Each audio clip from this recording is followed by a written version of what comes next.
Hello, everyone. My name is Charlie Neuman, and I'm currently in the 12th grade here at wonderful TEDxTASIS England. And today, I'm going to be speaking about how your community and your environment shape who you are and how you live. Firstly, I think it's important to understand, or let me tell you a bit about why I'm so passionate about this. So I moved to England about 4 years ago, and in my time since living in England, I've had the great pleasure to travel to multiple different countries around the world, from Chiang Mai to Copenhagen to Cape Town. It's been a pleasure. And throughout my travels, I get asked, like, Charlie, what did you enjoy about this place? Or what's special? What's different compared to America? And on the surface level, I'll say things like, oh, the food was spicier, the weather was warmer.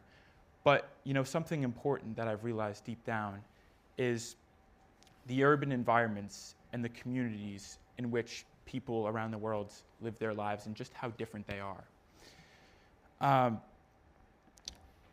This has become such an important topic to me as I reflect back upon my 14 years of living in America. And I spent all of those 14 years in a suburb of Washington, D.C., known as Arlington, Virginia. And in that time, I had a great childhood, and I wouldn't trade it for anything. But and Arlington, Virginia is actually ranked as one of the most walkable communities in all of America. And it got me thinking after my time here, if Arlington, Virginia is so walkable, then is England some kind of pedestrian utopia? And is the rest of America some kind of pedestrian dystopia? So it really got me thinking, and just how much where we live shapes how we live in our day-to-day lives. So the suburban lifestyle, which so many Americans and people in car-dependent cultures live, is by no means I'm trying to critique it or criticize it or people who want to live lifestyles like these. In fact, I think there's significant benefits of living in single-family residential homes. However, a lot of people who choose to live in more suburban communities like these don't fully understand how these environments shape who they are and their day-to-day activities. For example, let me ask you guys a question. Just raise your hands if you've ever driven somewhere that's less than a 15-minute walk away.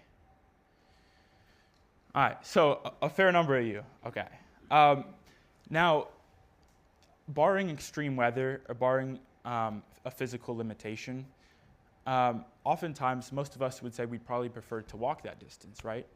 But a lot of the time, it's either unsafe or there's nothing to walk to. And in these communities, one of the problems is something called Euclidean zoning, where we've separated where people live, where people shop, and where people work. And that creates a more sprawled out urban environment. And in those environments, it creates a sense of dependency upon the car, combining with the fact that there's limited public transportation. And when you're dependent upon the car, there's certain consequences that happen to these cities. And the automobile is a piece of technology that's extremely useful and valuable, and especially for people in rural areas. However, when you're driving a car, you are spending less time interacting with your community and your local environment. Because when you are leaving, say, your private home and you're going somewhere, you're getting straight in your car and you're driving right there. Versus if you walk to your local train station, get on a bus, or any form of other interaction within your community. By engaging with public transportation, walking, cycling, it's proven to make people happier and feel more connected to their communities. And we're all humans. We all were wired to enjoy and to crave social connection. And part of that, and part of getting more of that, is through public transportation. And the unfortunate reality of these communities is oftentimes they're not dense enough to support public transportation, and that limits us to car dependency. And in the future, the UN estimates that an estimated 2.5 billion more people will be moving into urbanized areas by the year of 2050. And I don't want to view this as just a challenge, but also an opportunity to create more equitable and sustainable cities and communities in the future. There's many things we can do to achieve that. By incorporating nature into the design of our cities and towns, we can teach kids from a young age to protect and preserve nature. And this is important because we want people to grow up and learn about nature and protect the environment and support conservationist policies. This starts at a young age.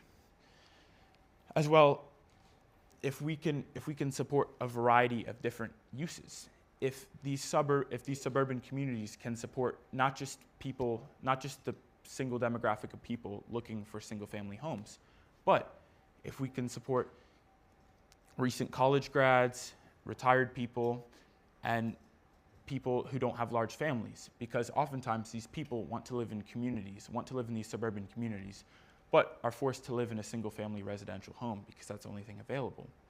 So if we can have more types of housing, commercial and office space, all within the same community, not only would that lower commute times, but that would also increase social interaction.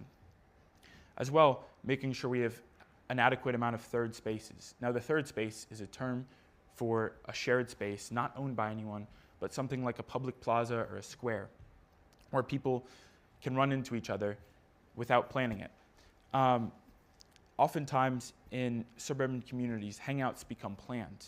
You know, people text each other about when they're going to see each other. But in places that enjoy more third spaces, you know, you could bump into any of your friends without even knowing about it. And that's important because it better fosters social connection.